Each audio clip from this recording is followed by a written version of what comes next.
पानं गेल्यामुळे जीवनसत्वच मिळत नाही झाडाला. आणि प्रकाश संश्लेषण क्रिया करून टाकावं लागेल. रोटर मारून टाकायचं. रोटर नाही तर कट करून गोडा करून त्याचा फडवा धरावा.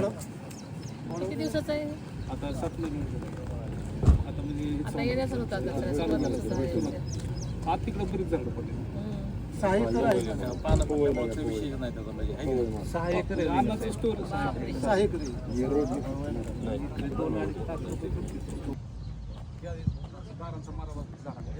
फारच वाईट झालं. मी ते बघितलं नारांचा खच बघितला सगळ्या मोबाईल मध्ये नाही हे बुडाला सुद्धा हे झालं काहीच राहिलं नाही. काहीच राहिलं कटच करून कटच घ्यावं लागेल. परत तेवढाच दिवस त्याला जाणार आहेत ना परत. पण हे सुधारणारच नाही. नाही हे काढावंच लागणार आहे. फोडवाच धरावं लागणार. लागणीचं पहिलं पीक गेलं वहिनी. पहिलं पीक गेलं. आणि खोडव्याला किंमत ही येत नाही. रेट ॲव्हरेज नाही ना. ॲव्हरेज पण नाही आणि भाव कमी. साईज बी कमी होती. एक्सपोर्टला चालत नाही. आपण लोकलला विकावं लागेल इथं. फार जाळी झाली. वारच तेवढं आता बघितलं ना येताना सगळं. वाऱ्याची गतीच लय होती अहो. लय गती होती वाऱ्याची. त्यामुळे झाडं तिकडे तर जवळजवळ ऊसाचं वहिनी तसं झालंय 100 एकराचं. किरसोनीत राहिली direct. बाजूचाच ऊस आहे. काहीच राहिलं.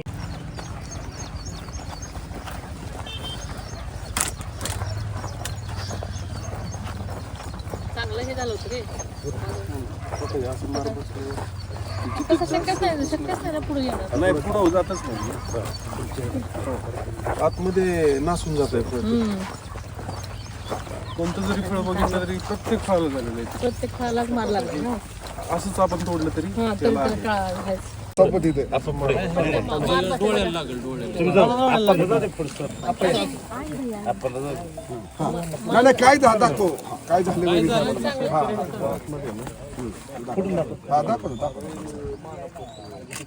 जेवढं मोठं फळ सुरुवात झाली 2 दिवसात आतमध्ये खराब होऊन जाते, काळ पडून जाते. आणि वहिनी साहेब ही बाग अख्खी तयार आणि केळीची पण हा समोरची केळी कोणते पण सुरुवात आणि हे बघा वहिनी साहेब शेजारी शेवगा आहे. शेवगा तर अख्खा काढून टाकायचं म्हणजे तो बादच होतो. आता फळ आले तरी त्याचा काय उपयोग नाही. नाही, जरी हे फळ मोठं मार झालं लागल्यामुळे त्याचा आतमध्ये काळं पडलं सगळं मार्केटला विकलं जात नाही. नाही नाही ते तर झालंच पण वहिनी साहेब आता हे बघा त्याला सगळ्याला खालच्या ह्याला पण लागले ना. हा हे जो 4.5 एकर डाळिंब आहे, इथं आणि पहिले वर केळी परत निलेश उपसरपंच एक्सपोर्ट करायचा. हो 70% एक्सपोर्ट जातो वहिनी साहेब आणि राहिलेला माल पुणे मार्केट. इतकं चांगला माल आहे. ह्यांनी टोमॅटो मध्ये मागच्या वर्षी एकरात किती रुपये किलो सांग?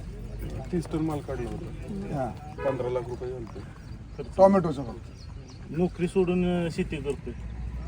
चांगली शेती. चांगली शेती करतो. आपण ते आता असं काय निसर्गाच्या पुढं काय निलेशची केळी उपसरपंच आहे आमचा, त्यांची त्याच्या केळी. समोरची केळी केळी निलेश कोकरे. सगळं म्हणजे खत झालं गारच धरले. हा नवीन आलाय आता. हा हा नवीन वाला. आता हे जी परत तयारी ह्याला पूर्वीपासून पहिल्यापासून वहिनी मागच्या वेळेस 3 महिन्यापूर्वी जवळ 4 लाख रुपये घालून सगळे शेणखत वगैरे भरले. आता सगळी परत कळी वगैरे गेली. हा तर चांगला आहे बरं. नाही त्याची कळी गेली ना, 1 वर्ष वाया गेली. हा 1 वर्ष कळीवर होतं. हा कळीवर होतं. आणि ह्याला काय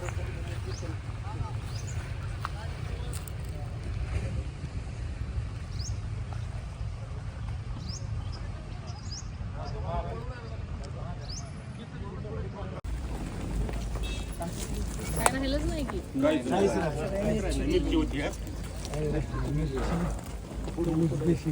ते काय होतं सगळी मिरची आणि 600 झाडं पडले. हा काय ऊस आहे. हा ऊस आहे. काहीच राहिलं नाही. 600 झाडं पडले 2000 मध्ये. त्याचं डोकं तर राहिलं जागी. काहीच राहिलं नाही. ही 8-10 दिवसात चालू झाली. ती गारांनी बघा की डॉट एवढे मोठे झाले होते. अशी झाली थोडासा झाड फुलकळी लागली होती ना. बरोबर. काही वरला काढता प्लॉट मध्ये बघून त्या प्लॉट मध्ये असले खाली आवचं गोष्ट इतक्या हरभरा काढत होती लेबर हे काढत होतं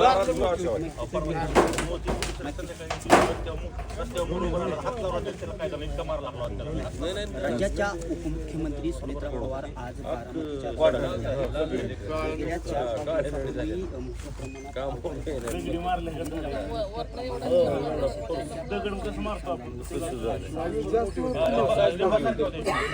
एक तासाने सुद्धा विरघळल्या